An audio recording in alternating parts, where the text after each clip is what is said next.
If you meet somebody, a guy or a gal, that you are interested in, and they tell you that you are too much for them, they are right. Do not dim your light for somebody else's convenience. You must celebrate your victories often. There'll be lots of things that will happen in life that might make you sad, that might make you pause. So when the great things happen, no matter how small, celebrate. When it's your birthday, celebrate all month. My next piece of advice, Carla, don't worry about making mistakes. And oh, by the way, making a mistake, Carla, does not make you special. Everybody makes a mistake. What makes you special is how and if you get up. You don't need to think about what other people think of you. I mean, somebody says that you're dumb, you say, okay. Okay. Come up here. Come up here. You're the smartest girl here. Give me a hug. Thank you. If she knows, what's your fucking problem? You want friends or you want fans? You know, look, do you want people clapping for you because you came in the room, or do you want them clapping for you because when you walk out the room, they got something they can take home? You want to clap when you walk off. Yes. The clap when you come in is faint, short, quick. It's when you're done, will they clap? Hey everybody, so I've got two glasses here. They both are full, but one's a lot bigger. This kind of represents everybody on social media, how their lives look so grand, they drive really cool cars and have a big house. And this represents your life. It's pretty happy, it's really full, but you can tell there's that bigger life that you wish you had. However, all social media is pretty much just an illusion, because everybody's life is the same amount of full. Don't ever forget that. It's probably about a year and a half, and I went and I just kept going to the Arsenio Hall show, kept going to the show, and I was standing there and I met a guy named Benny Medina, and Benny Medina is the real-life Fresh Prince of Bel-Air, and he pitched me the idea. I met him just standing outside of the show. You know, every man has two lives, and the second starts when he realizes he has just one. Wow. It's like a happy person wants 10,000 things. A sick person just wants one thing.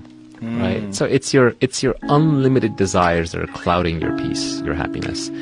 Have desire. Just don't focus on more than one desire at a time. The universe is rigged in such a way that if you just want one thing and you focus on that, you'll get it. But everything else, you gotta let go. All the self-help books, because if I had $1 for every book that was sent my way, I could have probably paid for this studio.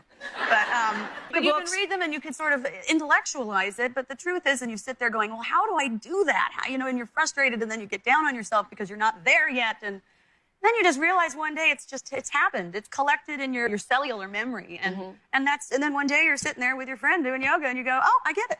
I'm okay. I get it. Okay. Me and Chris Rock, we're at the Comedy Cellar. As I'm going on stage, Chris Rock walks in the door. I go, what up, Chris? What you doing? You going up? He's like, yeah, I was going to work out. I said, all right, I'm about to go up now. He's like, all right, I'm going to come down. I'm going to come down, I'll watch, see if it's some funny stuff. Like, that's what comedians are supposed to do. We're supposed to watch and, hey, I got something funny for you. Because our sense of humor is all different. I come off, Chris giving me notes, we're laughing. I go, you going up? He said, yeah, I'm going to go up now. I said, all right, I'll do the same. I sit in the back, Chris goes, he works on material, he gets all, hey, look, this is funny. This is funny as hell. What if you say this? And, oh, good. We just shooting Chappelle comes in. Me and Chris sit in the back. Dave was up probably for 20 minutes. There was a moment where me and Chris looked at ourselves. At the same time, we bawled the like this went awful. Oh, that's Both good. looked at each other and was like, yo, we stink. Like our level of thinking is horrible. Chappelle is just different, man. Different. I want to work with people who are obsessed with what they're doing, you know. I don't want to work with anyone who's just sort of, you know, phoning it in and, yeah, it's all right, I could do it or do something else. I want someone who's going, I've got to do this film, So that's very attractive. When I started DJing, I remember when like 5 people would be like, yeah, and there's like everyone else just doesn't give a shit. I'm like, those are my 5 people. I focus on them. And after the show, I like hung out with all of them. And one of the guys let us stay in their house because we were sleeping in our van the whole time. We're making $20 to $40 a show. And it's like, You know, you have to start in that mindset. That's the problem with social media right now, is that you're comparing yourself to people that have like this large success and you're like, I want to play there. But you first have to go with what you have in front of you and make that meaningful. And that's why I always say, like, when I'm performing, I'm trying to be as present as I can. And I don't want to think about anyone outside these four walls. These people are here for me and I'm here for them. And that's all that matters. You know, he was on Family Feud a year ago. And I asked him what he did. And he said, play video games. I said, man, you need to get a job playing these funky ass video games. The kid makes $1.5 million a month playing video games. Some makes $1.5 million playing video games.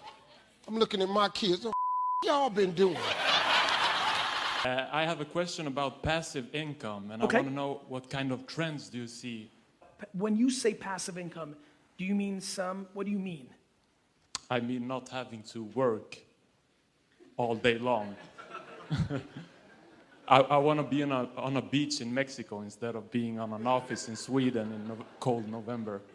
Are you being serious right now? Yes, I'm serious. The quickest way to not be on a beach in Mexico is to think that passive income exists. I think the reason so many scumbuckets are making so much money is because you're buying stupid fucking courses over and over, thinking there's some fucking magic formula for passive income. Passive income looks like this. You take money that you can afford to go to zero, and you put them into two places that have historically created passive income. Public markets, that you don't care if it goes up and down and you just wait to the end, or real estate, and you hope that your real estate area doesn't get crushed. Everything else almost doesn't exist. Look at your own picture when you were 5 years of age, it's like this. Slowly it's becoming like this. What is it? You're dying in installments. The more conclusions you make, the less alive you become. This is all that's happened to people. They call this knowledge. This is not knowledge. This is just conclusions that you're drawing about everything. What is the most resilient parasite? Bacteria? A virus? An intestinal worm? What Mr. Cobb is trying to say. An idea. Resilient, highly contagious. Once an idea has taken hold of the brain, it's almost impossible to eradicate. An idea that is fully formed, fully understood, that sticks. Right in there somewhere. Fake teacher is somebody who just wants a job and they'll teach anything. You know, they teach how to shine shoes if you pay them more money. But they really don't know what they're teaching. One of the things I suggest to people, you gotta find a real teacher versus a fake teacher. And a fake teacher is somebody who doesn't do what they teach. And a real teacher is doing what they teach every day.